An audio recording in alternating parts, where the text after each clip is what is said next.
শেখ মুজিবের হত্যাকাণ্ডের মাত্র ৫ দিনের মাথায় ঘটে বিস্ময়কর এক ঘটনা। ঢাকায় তখনকার ভারতীয় রাষ্ট্রদূত সমর সেন ফুলের তোড়া নিয়ে দেখা করতে গিয়েছিলেন বাংলাদেশের নতুন রাষ্ট্রপতি খন্দকার মোশতাক আহমেদের সঙ্গে।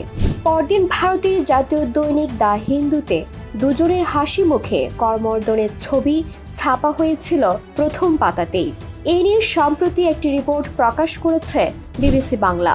একদা যে শেখ মুজিবুর রহমানের সঙ্গে ভারতের ঘনিষ্ঠতা ছিল ঐতিহাসিক, তার ওই নির্মম হত্যার পর যে এত তাড়াতাড়ি দিল্লি ঢাকার সঙ্গে সম্পর্ক স্বাভাবিক করতে উদ্যোগ নিয়েছিল, তখন সেই ঘটনা বিস্মিত করেছিল অনেককেই।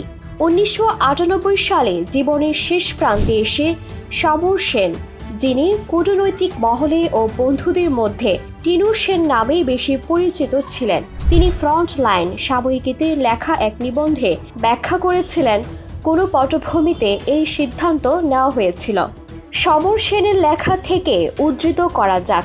আমার ব্যক্তিগত মত ছিল অপেক্ষা করা ও নজর রাখা, কিন্তু সেই সঙ্গেই আমি মনে করেছিলাম বাংলাদেশের নতুন শাসকদের সঙ্গেও আমাদের সম্পর্ক স্থাপন করা উচিত, যদিও ভারত সরকারের কারো কারো সেই ভাবনাটা পছন্দ হয়নি।